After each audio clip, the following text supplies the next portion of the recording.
Alterac Valley is releasing in about a week, and I've already prepared 5 different hilarious combos for you guys. 3 in Standard and 2 in Wild. Hopefully these combos will get your gears turning about the possibilities of the new set, because there are a lot of powerful cards being added. How powerful are these cards? Let's try a 6 mana 9/9 with charge. It's pretty freaking good if you ask me. So let's go ahead and dive into how we can combo with these cards, because trust me, OTKs they're definitely possible. The first combo I'd like to show you actually does use Captain Galvangar, because a 6 mana 9/9 just has to have some possible way of killing a warrior. We've seen amazing Worgen combos, but Faceless Manipulator is back at it again in a different way. So let me go ahead and walk you through what this combo can do. To the front is a new card that's being printed in the Alterac Valley, and it's essentially a 2 mana warrior spell to where your minions cost 2 less, but not less than 1 this turn. Pretty much like almost like a Sorcerer's Apprentice, but on a warrior spell and for your minions. But the best thing about this combo is that if you play 2 of them, your Captain Galvangar is going to cost 2, your Faceless Manipulator is going to cost 1, and then your Battleground Battlemaster is going to cost 2 for essentially 2 9/9s with Wind Fury and Charge for 9 mana. Yeah, that's a lot of damage. That's 36 damage for 9 mana. Very easy way for Control Warrior to essentially just stall out the game until they have their massive combo. And it's actually not that hard to pull off as long as Warrior has enough card draw to get there. And from what we've seen this expansion, they have a lot of stall, but cycle might be a little bit of a problem. I don't have any decks made for these combos. I just wanted to show the combos themselves because I'm still working out a lot of different theory crafts right now, trying to figure out what's bait and what might be legitimate. But I think if Control Warrior is going to be in the meta, this combo could be a very real variant of this deck that actually aims to kill you versus just sticking a board or just outlasting our opponent. And if quests don't go anywhere, this might be a good way of being a little bit more proactive versus just slapping Rattlegore and hoping it never dies. The next combo is centered around the new Demon Hunter hero card, Kurtrus Demon Render. And honestly, I believe this is probably going to be one of the most powerful of the hero cards because of this combo I'm about to tell you guys. The biggest thing about this combo is that your opponent can play around it, so there is that possibility if you have a smart opponent that is able to clear their board. But if we have a board-centric meta that I believe we will have, where a lot of minions and a lot of stuff is on the field, then this combo only requires 13 HP in minions in order to pop off. And by like the late stages of the game, I feel like that's definitely doable. It may sound like a lot, but let me just go ahead and explain the combo so you guys understand why I believe this is so powerful. Kurtrus Demon Render, its hero power, I'll go ahead and put on the screen for you since it's not being shown right here. It is essentially a 1 mana hero power that's like the odd Demon Hunter hero power. You get 2 attack for 1 mana. And if you're able to play Fellfire Dreadeye, okay, you play Fellfire Dreadeye to make that hero power cost 0. You can then play Expendable Performers to get 6 1/1 tokens. And every single time you trade away one of those tokens, you can reuse the hero power because now it's going to refresh and it's going to cost 0 thanks to the Fellfire Dreadeye. So you trade away all of the Expendable Performers and you get another wave of them, another 6 1/1s. And if you're able to trade all 12 of them away, oh, it's actually not 13, it's 12.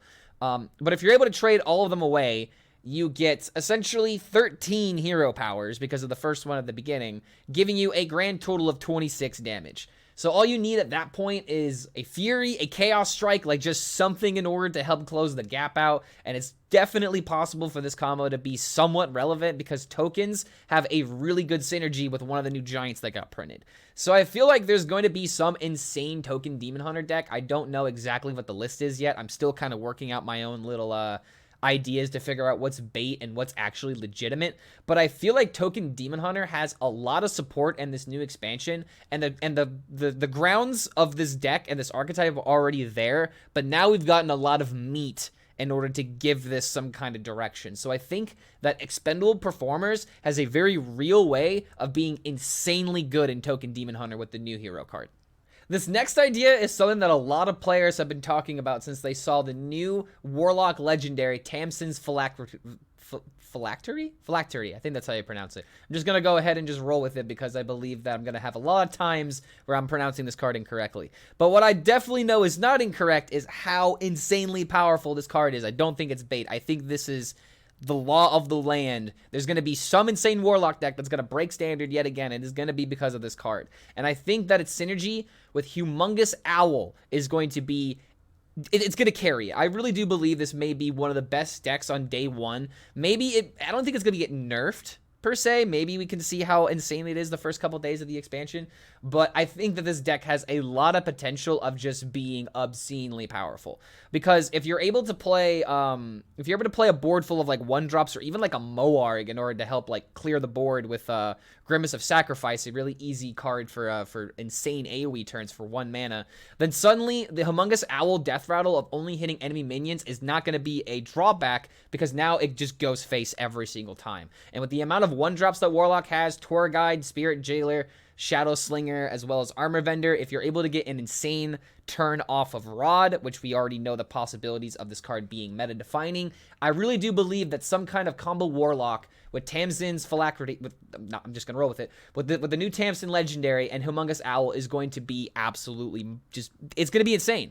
There's a lot of potential for this deck to have a lot of healing, a lot of removal. It's just about finding that sweet 30-card list. Do we want to run Spirit Jailers? Do we run less 1-drops because we need more healing in order to get to the combo turn? I think that if we're going to see a questless Warlock, this might be the way to do it. I don't know if Zoo's going to make it. I don't know if it has enough support. Maybe it does with some of these new cards that synergize with Death Rattles. I'm not 100% sure, but I can definitely say that Humongous Owl with the new Warlock Legendary, that synergy is just way too insane to ignore. So I believe that there's, maybe even in Wild, there's a way that this can be insane too. I don't know what Death Rattle I might be thinking of.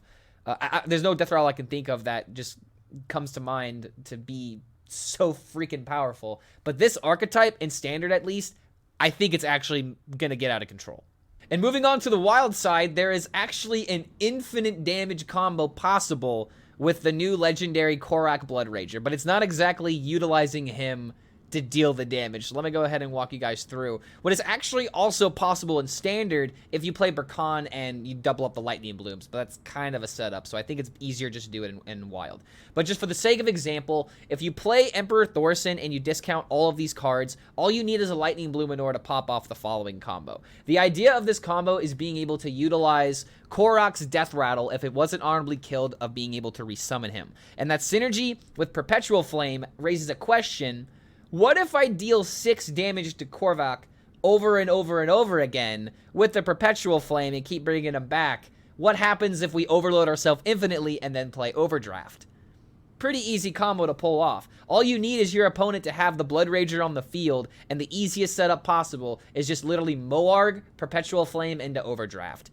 It's just going to deal 6 damage over and over and over again, and usually with infinite loops, it caps at 60. So I believe this is going to be a legitimate 60 damage combo that some shamans literally just might run this card this card combination in order to counter this legendary on the first day of the set. And I think that's just going to be absolutely hilarious if I go up against somebody with this card and I pull off this combo. But the Emperor Thorson and the Silas Darkmoon does make this possible in Wild if you do want to try and set up this combo legitimately, which I might try to do on day one. But that combo is possible. There's an infinite combo that won't deal infinite damage. It probably will just deal 60, like I said earlier, but it's still hilarious nonetheless. And it's not really the greatest way to showcase the new keyword honorable killed. But there you go. There's an honorable kill OTK. So hopefully this doesn't prevent this card from being played a lot. In fact, I still think that Korrak has a lot of ways of being a meta-defining card. But if Shaman's just literally going to bully this card every single time, people are going to get a little bit of PTSD when playing this. And the last combo was actually sent to me by Swaguar because he was tagged in a post that I saw on Twitter. But the idea of this deck is a little bit goofy. And that's just the best way that I can describe this kind of deck. Because Iron Deep Trogg, I believe, is literally going to be a card that's going to be very much meta-defining. It's a quest to counter. It's a quest counter, kind of. Because you play this, and if your opponent is playing a quest deck on the coin, then suddenly they give you another minion, and it just quickly snowballs out of control, especially if you play it in something like Druid. But regardless, the idea of utilizing this with Silas Darkmoon, you guys are kind of seeing a trend here, where if we're able to give our opponent this Iron Deep Trogg, and then we play Feral Rage after we've played a Celestial Alignment. This is after all these cards cost 1 mana, so don't worry about the mana cost. But if you play Feral Rage when your opponent has this minion on the field, they get 2 copies of it, okay? And then you play another Feral Rage, and then you get 4 copies of that. And say you don't have the Gonk in hand and you want to play like Living Seed, you can literally generate an entire board for your opponent of these Iron Deep Troggs. So then you can play Gonk into Germination and then attack all of the minions. You can potentially set up a full board of these minions. You can kill them all. Give yourself, let's see, 14 attacks? Yeah, 14 attacks with 8 damage. I don't know how much damage that is because I can't do that kind of math immediately in my head, so there's the number on the screen. But yeah, that's a lot of damage if I've seen some pretty funny wild combos. And even then, like, this combo could still be legitimate to the point where, like, as long as your opponent has minions with 8 attack that you can kill and you're not dead on board, then yeah, then that just works out. Like, this Gonk combo was something that I really wanted to set up with, like, Ash Tongue, but there really was no way of being able to use that card well enough with Gonk in order to deal a ton of damage. It was just this really stupid setup. But now, thanks to a literal meta-defining aggro card, a combo deck just literally got its wings today. So that's just the great thing about this set, and what I really hope really gets you thinking about what might be possible with these new cards. Because there's a lot of interactions that we don't know yet, and there's a lot of cards that might be really insane that you maybe haven't given that second thought to. So go ahead, relook at the set, see if there's any kind of sleepers that you're missing, because I already got a lot of different ideas, both on the meme side and on the serious competitive side, that I believe can be very legitimate and very real. So let me know what you guys are thinking below in the comments. I would love to know what ideas you're brewing right now. Maybe we can work together on the Discord if you guys want to try to make a deck list or something like that. I have a ton of different ideas, so feel free to ask me whatever it is that I'm making, because I would love to share my deck list with you guys. Hopefully I turned on some kind of switch in your brain that helps you think about this set a little bit differently, and we'll see you for the next video.